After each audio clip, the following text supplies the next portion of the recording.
Thank you for watching. Subscribe on Deceived Husbands for more stories. Late spring in Utah can sometimes be unpredictable. This May was unusually rainy and warm. Usually, I would have to mow my lawn for the first time in early April, but not this year. At least it wasn't snowing. This time last year, we had a snowstorm that dropped 8 inches on the area. I think having to mow the lawn early is worth being thankful for the lack of snow. And with tax season over, it was nice to get outside into the sunshine. My house has an interesting feature. The backyard slopes heavily downward, leading to a small stream in the woods behind us. When they built the house, they used backfill to level the front of the house with the road, resulting in a steep slope about halfway up the side of the house. Thus, the basement, completely closed at the front, ended up at the back. This allowed me to install a double-leaf service door, so I could drag my lawn mower and other lawn supplies in there instead of cluttering up the garage. This was one of my favorite features of the house. I was done with the mower, and everything was in place. I'm allergic to grass, so I couldn't wait to go upstairs and shower. I had almost reached the top step when I heard my wife's voice. While I was mowing in front of the house, I saw her friend's car, so I wasn't surprised to hear voices. But then I heard what was being said, and it made my hand pause as I reached for the doorknob. I think I should start by introducing myself. My name is Tom Parker. I prefer to be called Tom, but in school, they called me Tommy. I didn't mind, but the show aired before I was born, so it doesn't count as a pop culture reference anymore. When I graduated from the University of Utah with a degree in accounting, I was still called Tommy. After graduating, I earned my CPA degree in the shortest amount of time required, and am currently working for a large firm in Salt Lake City as a team leader doing audits and the like. It's not the most exciting position, but it pays very well, and I've been able to see the inner workings of many companies. I have a special gift for forensic analytics, building financial trails to investigate things like fraud and money laundering. I'm considered an expert and was even asked to advise the FBI on 2 cases. My wife, Emily, was a political science and business major planning to pursue a law degree when we met early in our freshman year. I was sitting, waiting for the first day of classes when she walked in. Emily had a tall, slender figure like a ballerina, only with slightly larger breasts. Her long, brown hair flowing loosely over her bare shoulders was a beautiful sight. She wore a lovely sundress with sandals that emphasized her amazing legs, smooth and elastic. The mixture of innocence and sexuality was too strong. I was overcome with instant lust.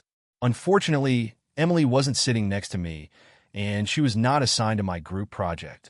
It took me 4 weeks to approach her and break the ice. I made a stupid joke, and she laughed. It wasn't a graceful giggle, but a full-blown laugh. We started talking, and I asked her if she wanted to have coffee after class. "I've been waiting for your question for 4 weeks," she smiled in response. The last 2 years of college, we were rarely apart. Our parents weren't too happy, but during our senior year, we moved in together. They saw how devoted we were to each other, and soon came to terms with it. I couldn't imagine how things could get even better, but that's what happened. I graduated from university and immediately took a job at one of the large accounting firms in Salt Lake City. I was making a ridiculous amount of money for a recently graduated 23-year-old. Emily was accepted into the University of Utah Law School, and we stayed in our student apartment. My company offered to pay for my MBA degree, so I took classes too. I rode the light rail to work every day, so I didn't need a car, and it cut down on costs. 3 years later, Emily graduated from university, and I proposed to her during a birthday dinner at a fancy steakhouse in downtown Salt Lake City. 6 months later, we got married. Emily accepted a position as a deputy district attorney in the Salt Lake County District Attorney's Office. We decided to buy a house in Sandy, which was close to her parents' house. It was a great starter home with 3 bedrooms. One bedroom was equipped as an office with 2 desks. I sometimes worked from home, and Emily needed her own space for her legal work. The other bedroom would be the guest room, and, of course, the last room would be our master bedroom. Emily convinced me that this was a built-in nanny option once we had kids. I was an only child and always wanted to have brothers and sisters. Emily and I had talked about having kids since freshman year and agreed to wait until Emily was settled in her career before we started trying. But now we've reached this point, and 2 nights ago, we agreed to stop taking Emily's birth control and start trying for a baby. I was happier than ever before. And then I heard something that made my hand linger on the doorknob. Tom, and I decided it was time for me to get pregnant, Emily announced excitedly. This delighted her friend, Anna Mitchell. Both women made the same high-frequency noise that made me think of whales accidentally beaching themselves off the Oregon coast in an attempt to get to him. Standing on the stairs, I grinned at their excitement, which matched my own at becoming a father. Reaching for the pen again, I heard a question that wiped the grin off my face and the happiness right out of me. "This is wonderful," Emily said Anna. "But what are you going to do with Dave the florist?" "Shoo." Emily calmed her friend down. "Tom is outside mowing the lawn." There was a pause, and I could almost see her looking around, waiting for me to appear. Then she spoke again. "I already told Dave that I'm ending the affair. He didn't mind. After Davis steps down as senator, Dave thinks he has a real chance. Getting caught having an affair with a married employee would be very unpleasant. It's that simple." 3 sentences destroyed my world. Dave Carson was Emily's boss in the DA's office. He was a widower about 47 years old. His wife, Mary, died of breast cancer, leaving him a single father to their daughter, Sarah. Dave was a true political animal, and Emily told me stories about his maneuvering within his party to run for higher office.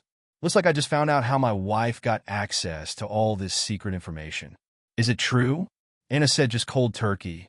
"You've been hot and serious for 6 months, and now you're just going to give it up?"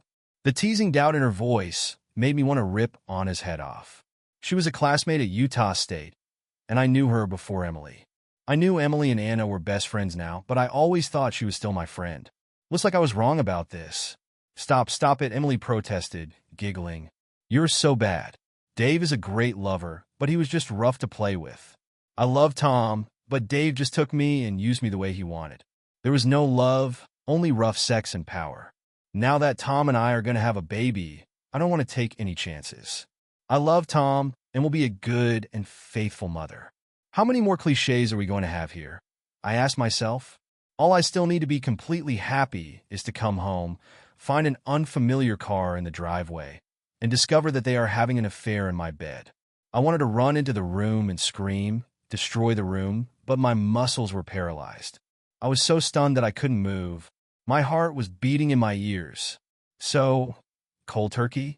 Anna asked again, and Emily's giggle followed. "Well, not cold turkey," she admitted. "Next week, I have a conference with Dave in Seattle. We'll have our farewell party there. He'll miss the romance, but Tom and the baby are more important." I couldn't stand it anymore, but I didn't know what to do. I love Emily, but this was killing me. My business education began to make itself felt. I needed to step back and think, and I needed to make a plan. I started stomping up the steps as if I was climbing stairs, then opened the door and entered the kitchen. Emily and Anna sat there with cups of tea in front of them. Was this a hint of guilt that I saw on Emily's face? "Honey, are you okay?" she asked worriedly. Then I realized that my cheeks were covered with tears. "Allergies," I muttered. "It will be a bad spring."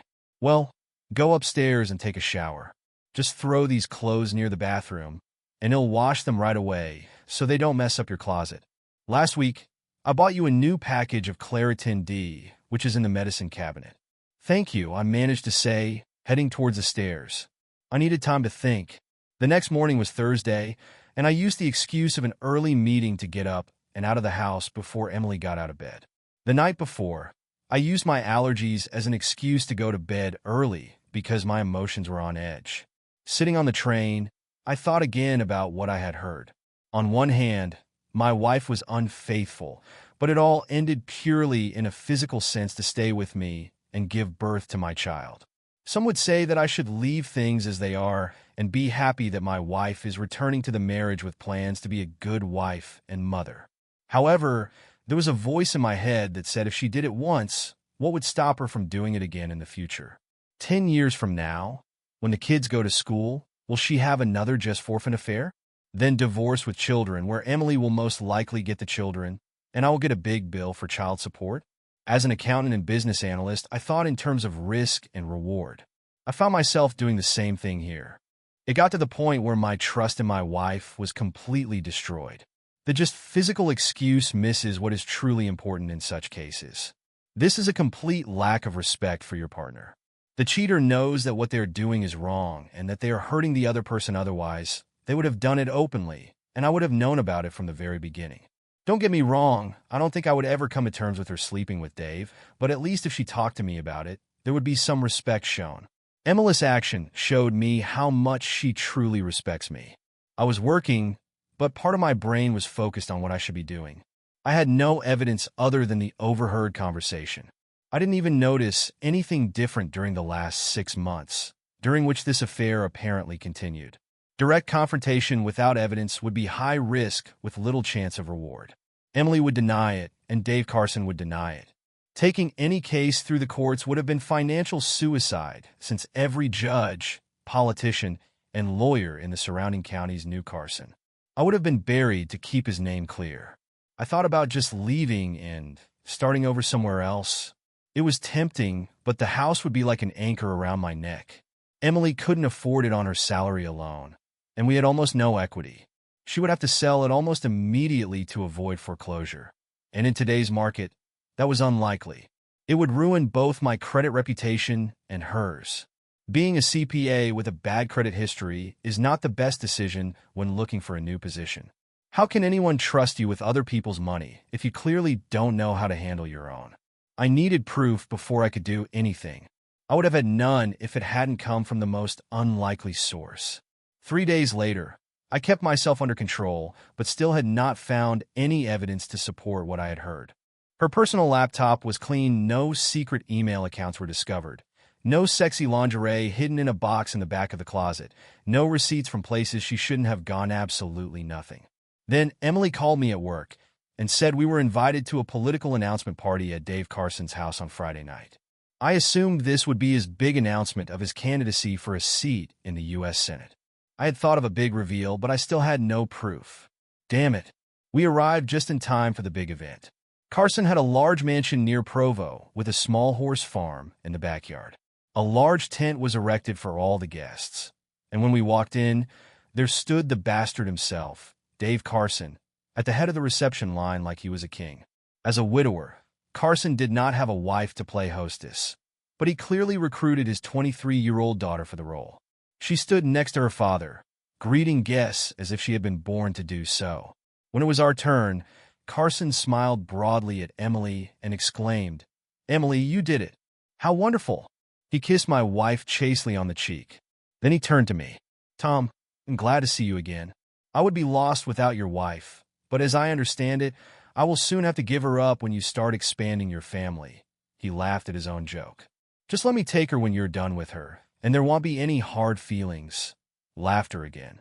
Emily even blushed a little, and I wanted to kill this grinning fool.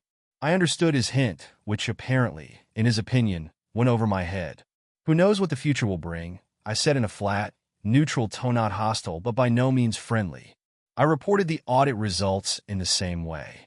Carson blushed slightly, and Emily elbowed me and muttered something about being rude. Carson smoothly turned to the next guest, leaving us alone with his daughter. Emily was an incredibly attractive woman, but Sarah Carson was a vision. Even in my inner rage, I noticed this. Her blonde hair and brilliant smile made me think of a young Grace Kelly. If Emily looked like a busted ballerina, Sarah looked like she belonged on a swimsuit pinup calendar next to Kate Upton. She had the combination of good looks, a healthy figure, hair, and skin that photographers dreamed of and often had to use Photoshop to achieve. Dave Carson had the perfect political family with a triple threat. He seemed ideal for the role of wise statesman and family man. Losing his wife to cancer provided him with the ideal wife. She was idolized, and any opponent who attacked her was prepared to commit career suicide. Sarah was princess, prom queen, Utah State business and law major, former gymnast, and now Utah State cheerleader. According to Emily, Sarah was planning to try out for the Broncos cheerleading squad at the next open competition since she had just turned 23. With a saintly late wife and a smart, beautiful, photogenic daughter, the press would love him on the campaign trail. "Tom," Sarah said in an excited tone, hugging me tightly. This was not a polite hug at a party. It was a full-body compression, parts of her body pressed against me in the most pleasant manner. "You look great." No wonder Emily hid you away. You never come to any of our parties. You shouldn't work so hard, it's bad for your health. Somehow, she got it all out in one breath. In less than a second, my mood changed from rage to complete shock. I said a few polite words about how beautiful she looked and was about to leave when two thoughts occurred to me. First, Sarah never greeted Emily, and second, what kind of parties was she referring to? Emily didn't give me a chance to ask, as she rushed with her own greeting to the young woman. Then we had no choice but to give way to the next guest in line. When Emily and I went to hang out, I wondered what Sarah knew. After pouring my wife a drink, I asked, what parties was Sarah talking about? Emily just smiled and snorted dismissively. She was just teasing, little brat. Dave sometimes holds team meetings and strategy sessions here. He says he thinks better with a drink in his hand and at a bar. You never know who might be in the next booth. She was home several times when we met here. Don't tell anyone, but Dave allowed her to drink at home before she turned 23. Well, that got me thinking. This bastard had his fling with my wife right here in his home under the guise of team meetings. These could even be actual meetings that Emily was the last to leave. Or perhaps she left first and came back after everyone else had left. This would prevent the legal team from speculating about why Emily always stayed behind to help her boss clean up the mess. With his wife dead and his daughter away at college, he didn't need to find a secluded hotel room. Therefore, there was no record of their meetings. So, Sarah attends your team meetings? I asked. Emily brushed off the question. No, she was at home several times when her classes were canceled. She's just teasing her dad about partying during work hours. She pulled my hand. Come on, honey, buy your young wife a drink. For the next hour, Emily never left my side.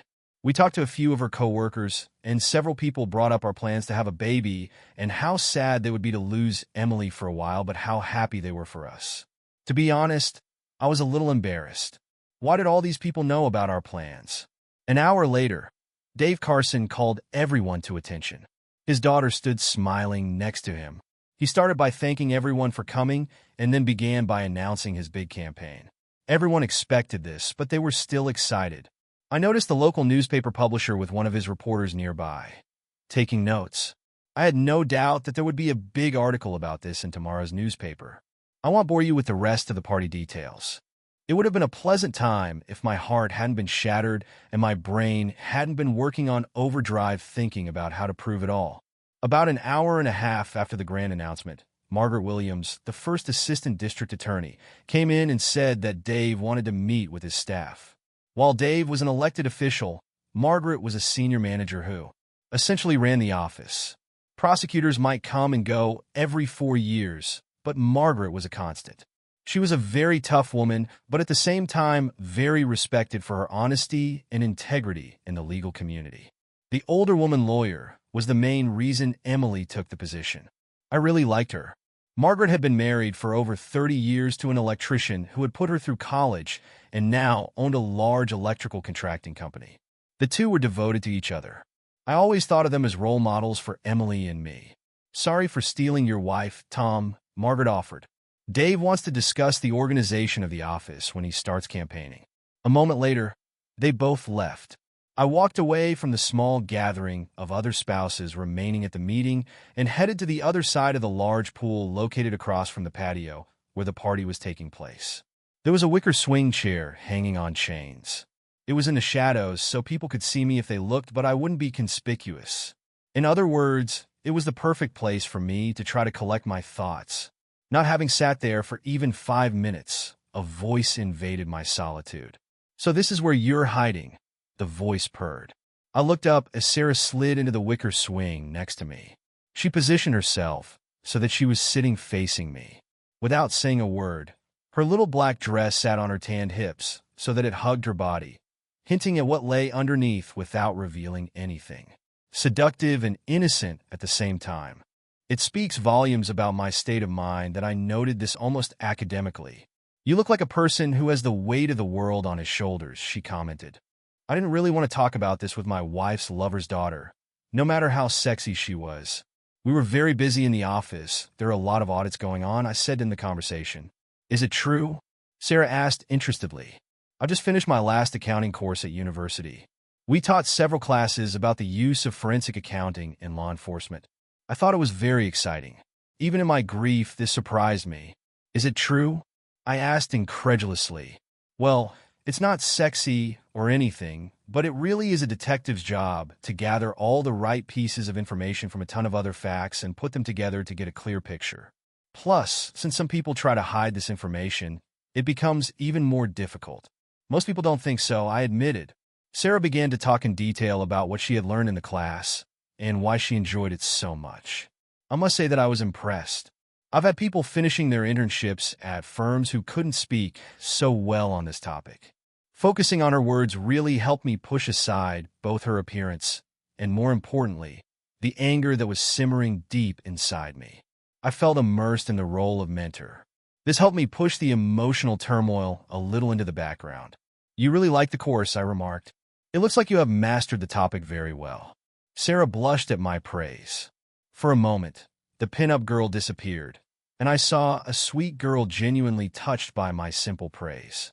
I really thought about joining the FBI when I finished school. Dad wants me to either become a prosecutor or go work for one of his friend's law firms. I don't think this is what I want to do. You should follow your own dreams, not your father's dreams. That was honest advice, not that I was against ruining that freak's plans. I worked a little with the FBI when audits revealed something criminal. Sharp people. Before Sarah could respond, Emily stepped out of the shadows. That's where you disappeared to. You didn't do anything indecent, she asked teasingly. Sarah turned to face my wife with a beaming smile. We were just talking about Tom's work. We were just discussing this in class. I wanted to get an expert's opinion. Well, Tom is like that, Emily said proudly. I looked at one of his audit reports where an employee embezzled money using his boss login. Tom realized that some of the transfers occurred while the guy was on a business trip, but the login was done from the corporate office.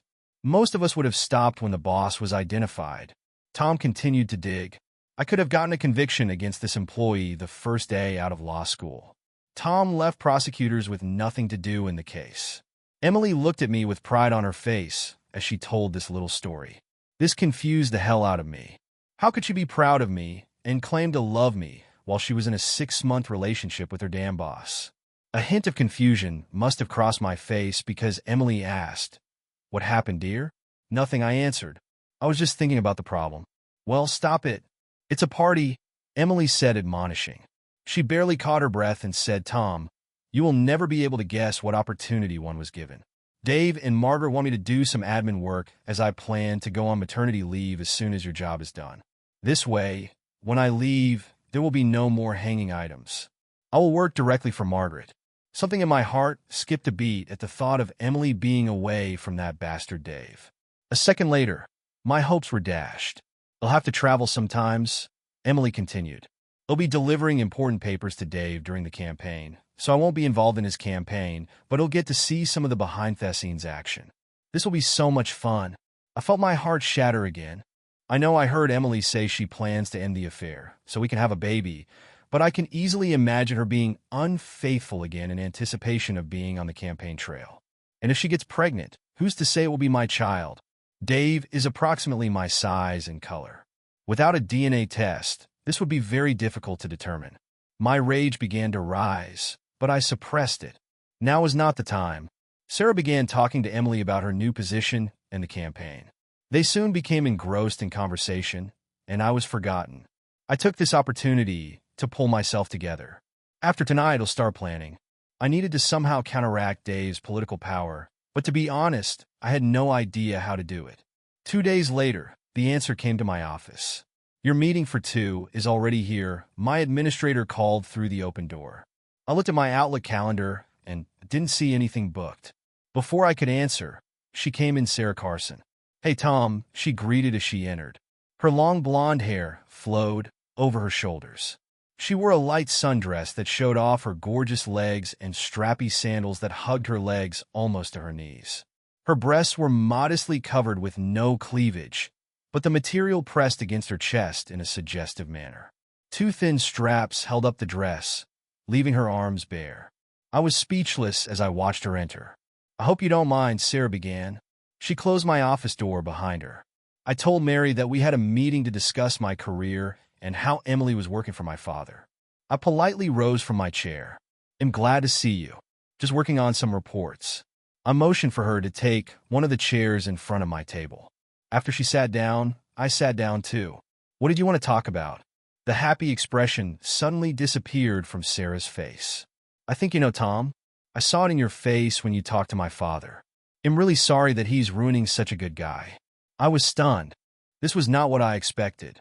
"What are you talking about?" I asked carefully. Sarah blurted out, "This bastard known as my father is having an affair with your wife." I sat back in my chair when it was said so bluntly. "Did you find out recently?" Sarah asked softly. I nodded. "I'm really sorry. How? When did you find out?" I asked. "About 3 months ago," Sarah admitted. "I don't know when it started, but I found out about it in February. One Friday, I came home early, and they were holding one of their meetings at our house.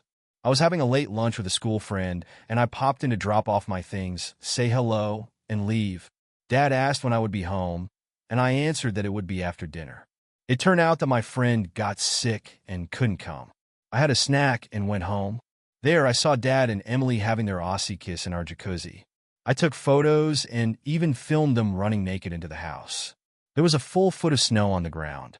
Did you take pictures of your father's indiscretions?" I asked in shock. I was also wondering if I could get copies of the photos. This would be very helpful in a divorce.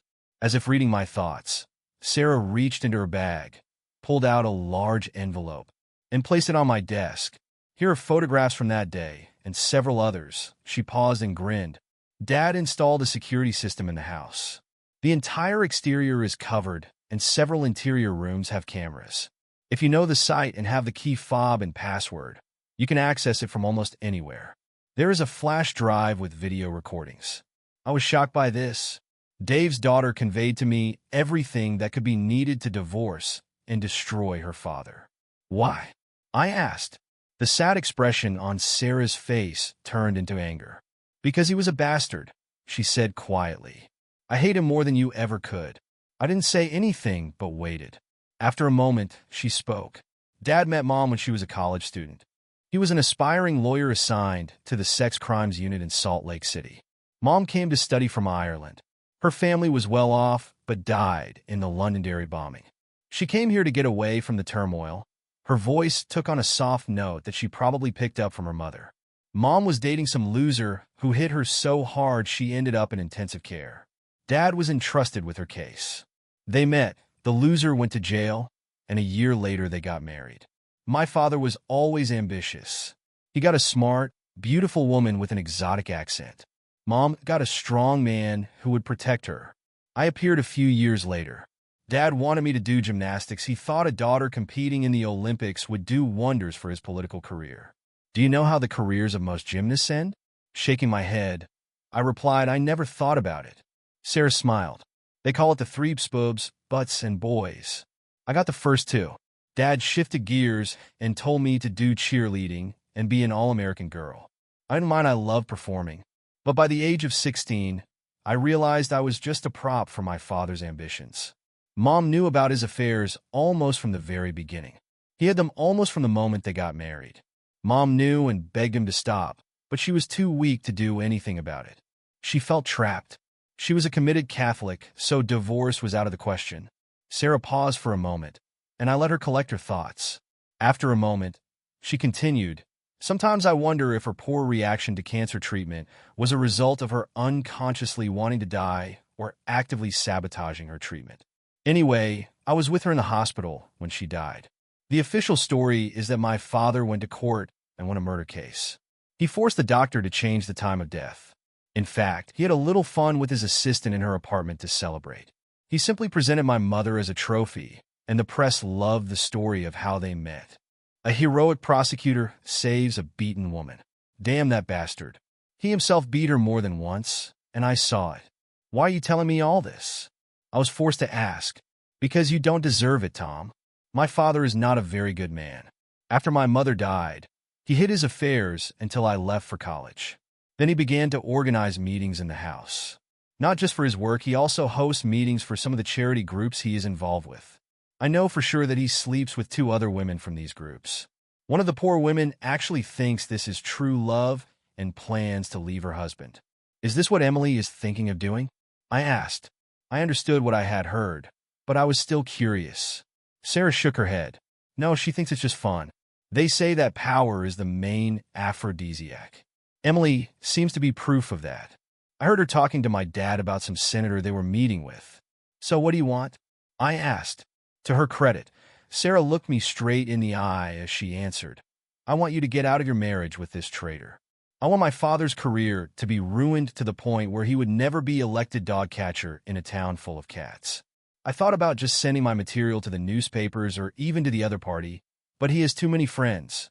I believe that together we can make them pay. Won't it be more difficult for you to finish school? She tossed her blonde hair again. No. My mother left me her inheritance as a trust fund. I didn't touch it, but if it came down to it, I could pay for the rest of my tuition and still have a nice cushion left over. If your mother had so much money, why didn't she take you and leave? She could go to Ireland where your father wouldn't reach. Sarah winced as I said it.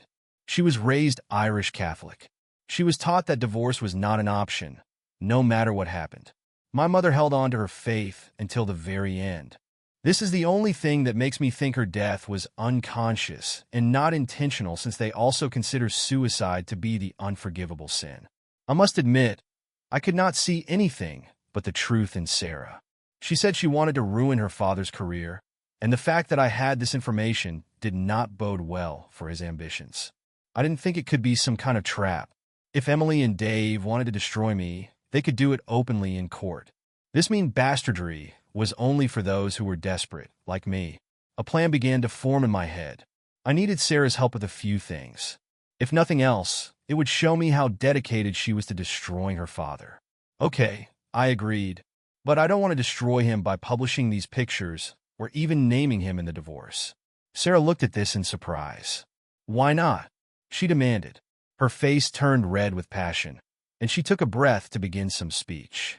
I stopped her with a raised hand.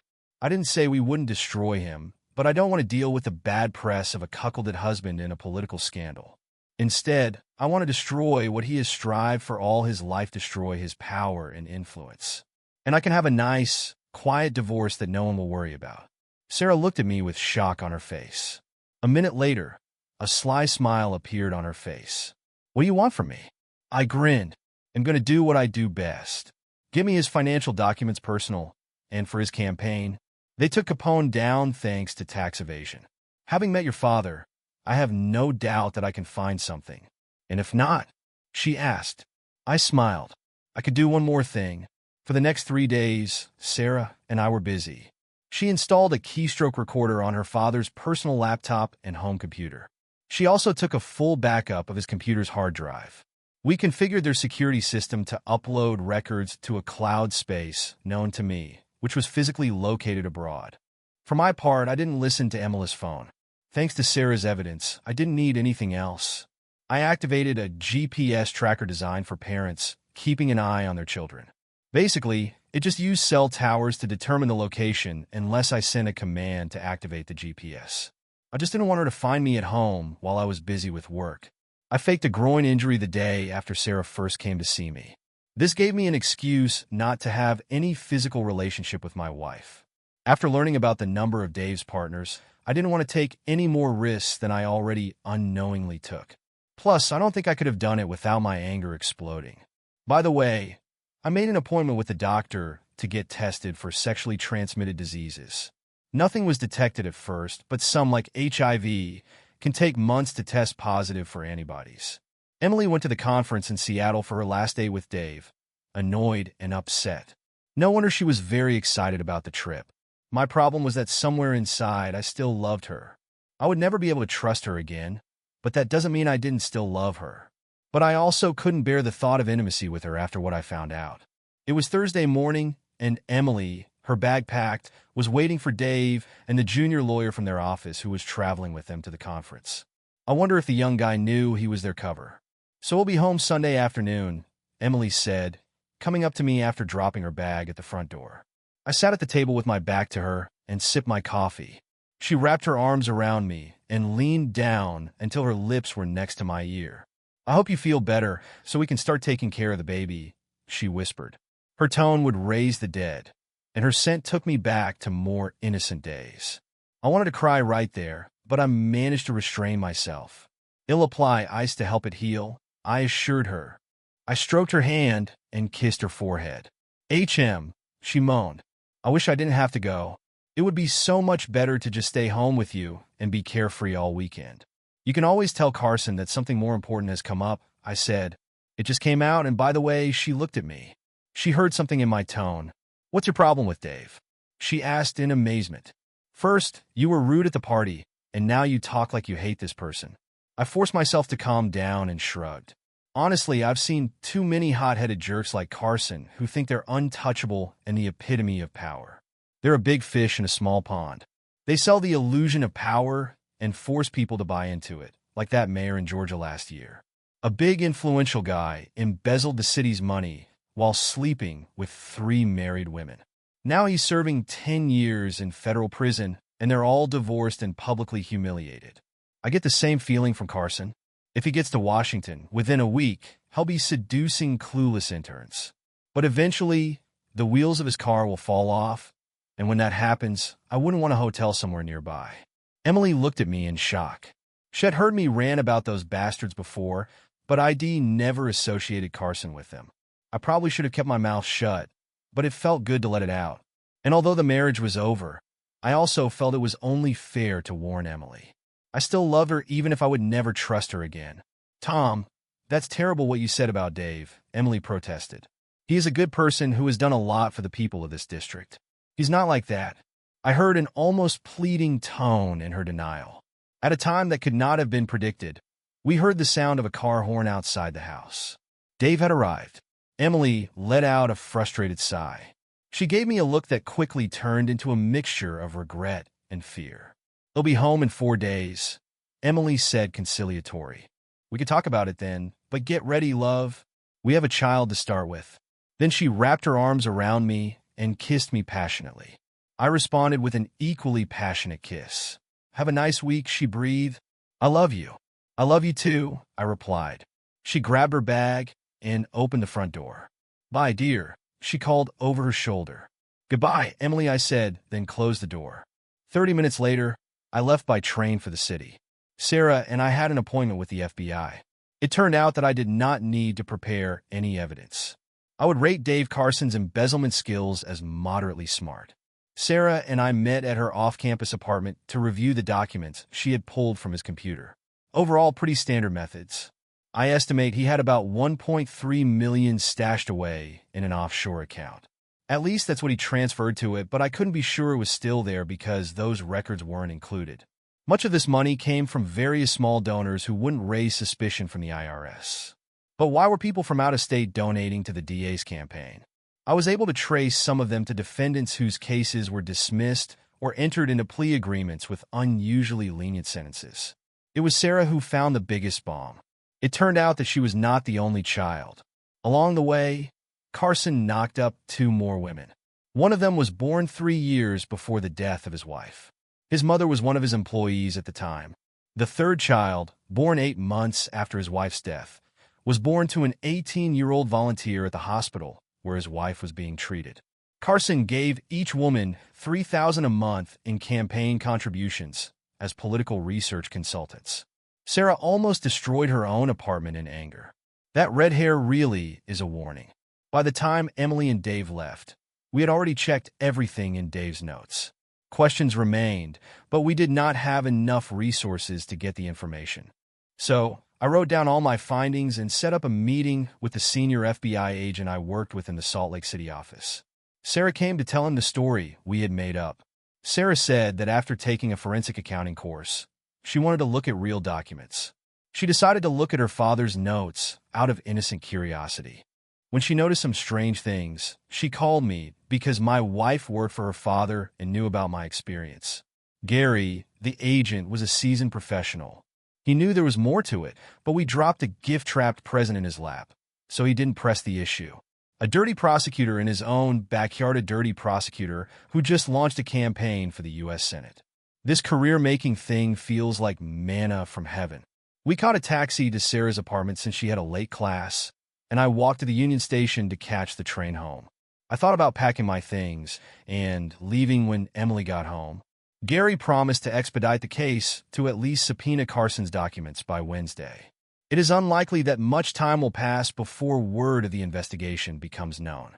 The bastard will find out how illusory his power is when all the rats leave his ship. Emily called me while I was on the train home. She said she called early because they were going to have some big dinner, and it would be very late before she got back to her room. I had no doubt that tonight she didn't plan to stay in her room at all. I made some vague remarks, saying that everything was fine. She caught my distracted tone and asked what was the matter. I just had a meeting with some FBI agents about something. I replied, I'm on the train, and besides, the investigation is still ongoing, so I can't talk about it. Oh, you're no fun, Emily pouted. Don't worry, love. Your secret is safe with me. We said our goodbyes, and she switched off. When I entered the house, it all just amazed me. My marriage was over. We dated and were married. We were together for 10 years. I never expected to be single again, but now that's exactly what I was about to do. In the end, I just sat on the couch and waited for the sun to set. I just sat and watched. I felt like I was watching my life sink into the horizon. I just watched. It was many hours after sunset before I moved again. It was midday on Saturday when I came out of my self-pitying fit. I won't say I didn't deserve some slack, but I knew I needed to shake things up. Ironically, I was mowing the lawn again when I saw a BMW convertible pull into my driveway. I stopped the mower and watched Sarah get out of the car. The first thing I saw was her long, pale legs sticking out from the driver's side. She was again wearing sandals with thin cords that wrapped around her calves. They always made me think of the ancient Greeks. As she stepped out, I saw her sculpted legs flex, indicating strength beneath her firm flesh. In keeping with the Greek trend, she wore a pure white toga-like dress that ended mid-thigh but with 5 centimeters of lace at the bottom, allowing her upper thighs to be seen. The dress was made of a light, silky material that hugged her curves and tended to be semi-sheer. Her perky breasts were supported by a bikini top that was visible through the dress. Her arms were free of everything except the light freckles that dotted her skin on her upper arms and shoulders. The dress only went down one shoulder, leaving the other bare. Long blonde hair fell in waves onto the same shoulders. However, it was her gray-green eyes and smile that caught my attention as she approached me. I turned off the engine and greeted her. Well, you look better than I expected, Sarah said. I half expected to have to take you out of the bottle or off the ledge. I snorted. Last night, I had a lot of thoughts about both options. We had to do this, I said.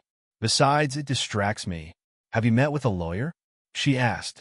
I shrugged. I did it on Tuesday before they left. The documents will be ready on Monday. I agreed to audit a client in Austin and leave on Tuesday. Usually, I spend 3 days on such business trips and then work remotely until I complete the report. In this case, I will be there for all 3 weeks. I shrugged again. This is probably a coward's way out, but I don't want to be here when all this mess starts brewing. I saw agreement on Sarah's face. She knew that this would draw attention to her as the daughter of this bastard. Well, I'm glad you're thinking ahead, the redhead said. But I realized that this is what you are good at. That smile again. Now I can plan too. Okay. Here is my plan, Sarah announced. I'll help you finish your work here, and then you'll come to me.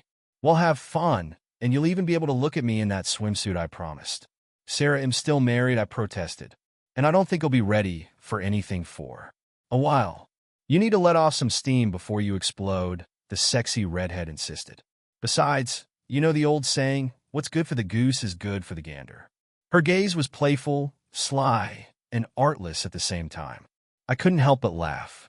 In one of those bizarre coincidences that prove truth is stranger than fiction, we ran into Anna after finishing my yard work. I cleaned up, and we went for a late lunch at a nice restaurant. I wasn't in the mood for revenge, but it was nice to get out of the house, and going somewhere with such a sweet girl like Sarah was not at all difficult. As I approached the restaurant, I noticed that a car was parked outside. It was Anna's car. I almost told Sarah to turn around and find another place, but I didn't. Instead, I did something completely out of character for me. It was all on a whim. After all my careful planning, something just snapped inside me when I saw Anna's car parked in that lot. I casually hugged the red-haired beauty and led her into the restaurant without further ado. There, I gave the owner a tip so that he could seat us at a certain table. It was somewhat obscured, but visible when returning from the toilet. I sat Sarah down facing outwards and sat down next to her. She smiled when I took her hand. Why did it happen? She smiled sweetly. Not that I'm complaining. I laughed. Do you remember I told you about how I found out about my wife's betrayal? About her friend Anna? So her car is parked right on the street. Sarah burst into throaty laughter. So I can be the other woman. Oh, I can live with that. She leaned forward and kissed me softly on the lips. It was not a deep, passionate kiss, but rather a kiss that hinted and promised much more a lover's kiss. Our dishes arrived, and I frankly enjoyed myself. The tricks were forgotten as I enjoyed Sarah's company. Her witty sense of humor was killing me. I've never heard accounting sound so dirty before. I happened to look back and noticed Anna walking past us. I pointed it out to Sarah. Oh my God, she giggled. I was so looking forward to this. With that, she leaned forward to kiss me. I felt my hand reach under the table and rest on her leg. The skin of her thighs was so incredibly soft, and underneath were firm, elastic muscles. The touch was electric. I was so lost in the sensation that I was surprised when I heard Anna screaming at me. Tom, what the hell are you doing? She shouted at me. Who is this woman? Running away from your wife while she's out of town? I thought better of you. I have no doubt that the entire restaurant heard her. I let go of Sarah and turned to look at my ex-girlfriend. What's your problem, Anna? It's just a little carefree fun before Emily and I settle down and have a baby. And could you keep it down? People are trying to eat. Anna stared at me as if I had hit her with a dead fish. What? She began. Oh, come on, Anna. Emily does the same. I'm sure she's having fun with her boss right now, and for several months now. So I decided it was only fair that I seduced the boss daughter. I think Anna almost had a heart attack. Feeling Sarah start to giggle, I gave her a gentle squeeze to keep her quiet. You know about it? Anna stuttered. I know that I must be a faithful, ignorant husband while my wife runs around being so ably helped by a woman whom I considered my close friend, I replied. Anna turned pale at this. Go away, Anna, I said. She turned and ran away from the table. A few minutes later, we heard a noise. It was Anna leaving the restaurant. Well, it was fun while it lasted, Sarah said with a slight laugh. I really wanted her to stay here longer. Her smile made me blush. You know she's probably on the phone with your wife right now, she added. Perhaps, I agreed. I give her 5 minutes before my phone goes off. However, if she left right now, it would be a 5-hour drive home from Seattle. This will give us time for dessert and give me enough time to drive home and pack my things. It's a pity that I won't see you in a bikini like you promised. Sarah laughed again. Oh, I guess we can do this another time. She reached out to grab my shirt and pull me closer. You know, my semester ends in a week and a half, she muttered in my ear. I always wanted to see Austin. I barely caught her words as her tongue slipped into my ear. Emily started calling me 10 minutes after Anna left the restaurant. I listened to a few of her messages, and she was furious that I was having fun with someone else. This almost made me laugh. After an hour of her messages and texts, I blocked her number. I knew she would eventually just call from another phone, but she was driving back from Seattle, so she couldn't just ask to borrow someone's phone on the highway. When I got home, I packed all my personal belongings, not just my stuff for the trip to Austin. I had time. For hours after meeting Anna, I was leaving my home for what might be the last time. After booking a hotel room near the Salt Lake City airport, I put most of my belongings in storage until I found a place to stay. I talked to Sarah on the phone several times. She was walking with a friend because her father was now leaving furious messages on her phone. I moved my flight to Austin a day early and left on Monday morning. Emily managed to call my phone several times from other numbers.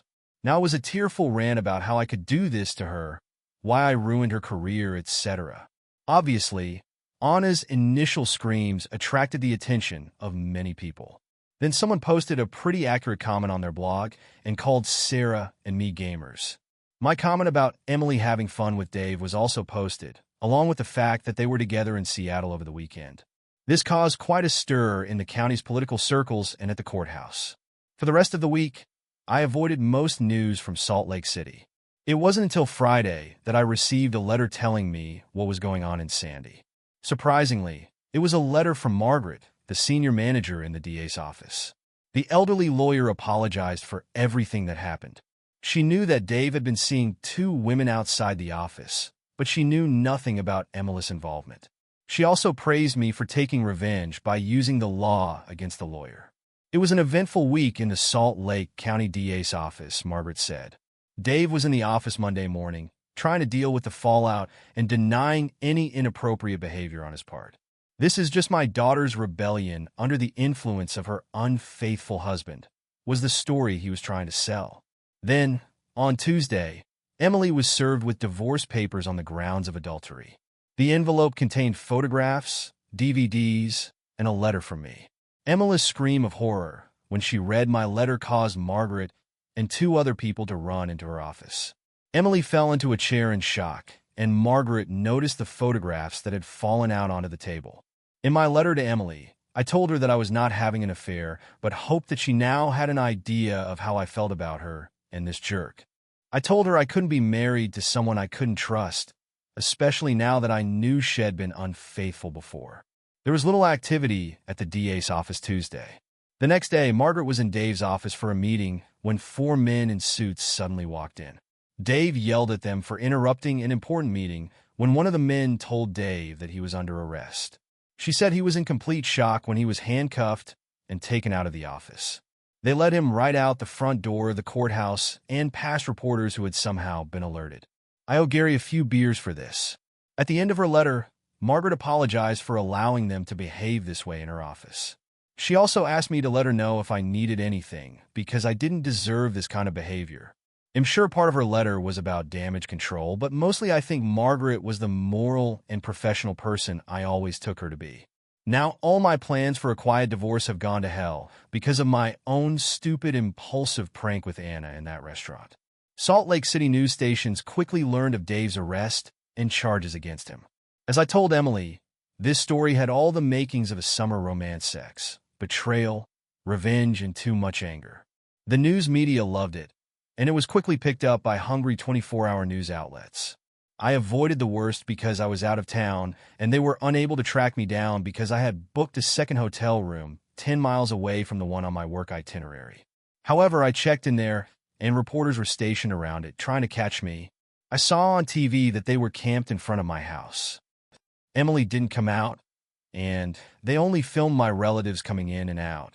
Sarah had it the worst of all. She was the daughter who betrayed her own father. She still had to go to classes and take exams, so for the first few days, it was quite easy for the media to find her. The school then forced the reporters to leave campus because they were disturbing students. It also helped that two women who had children with Dave came forward to get their 15 minutes of fame. With her final exams complete, Sarah slipped out of campus and headed to the airport. The media were disappointed, but not too surprised when she didn't show up for the graduation ceremony. After a while, this story became a side news story and stayed there. It boiled over when Dave's trial began, but he pleaded guilty to several charges, resulting in him becoming a 20-year-old guest of the federal government. Fortunately, his guilty plea meant that Sarah and I were not called to testify.